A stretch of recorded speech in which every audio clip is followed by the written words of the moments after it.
হচ্ছে একটি 93% একটি বুল, যে বুলটির নাম হচ্ছে হাদি এবং বুল আইডি হচ্ছে 29।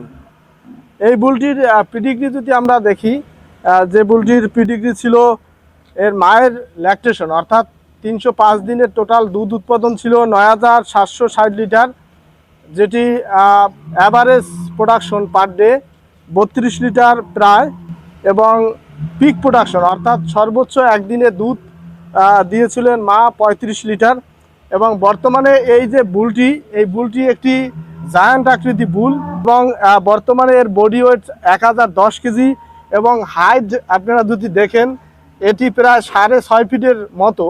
এবং এই বুলটি আসলে এদের মনে যদি বলি, আমরা অনেকেই মনের বডি ওয়েট চিনি, এটি প্রায় 25 মণ। Best branding bull of ACI, যেটার নাম হচ্ছে কিং 40।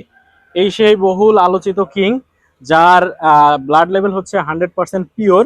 এই বুলটির বর্তমান লাইভ বডি ওয়েট রয়েছে 628 কেজি, এবং যেটা মনে বলতে গেলে প্রায় দেখা যাচ্ছে 15.5 মণের কাছাকাছি। এছাড়াও আমরা যদি দেখি তার যে মায়ের ল্যাকটেশন, তার মায়ের সর্বমোট ল্যাকটেশন ছিল 4132 লিটার, এবং যদি আমরা পিকে সর্বোচ্চ ল্যাকটেশন দেখি এক দিনে, সেটা হচ্ছে যে 16 লিটার, সর্ববেস্ট আমরা বলে থাকি। এবং এর ফিল্ডে প্রচুর বাচ্চা এসেছে, এবং কিং এর বাচ্চা বলতে মনে হয় এটার একটা আলাদা ফ্যান বেজ আছে। তো দর্শক মন্ডলী, আপনাদের সেই বহুল প্রতীক্ষিত বুলটাকে আজকে আপনাদেরকে আমরা দেখালাম। সকলকে ধন্যবাদ জানিয়ে শেষ করছি। ধন্যবাদ। ক্রস ব্রিড বুল, এটি ব্লাড লেভেল 87%।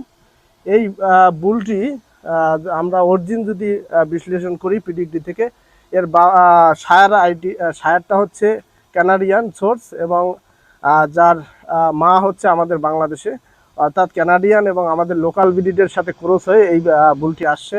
এই বুলটির পিডিগ্রি থেকে আমরা জানতে পারি যে এর মায়ের দুধ উৎপাদন ছিল 5727 লিটার পার ল্যাকটেশন, এবং পিক প্রোডাকশন ছিল 23 লিটার।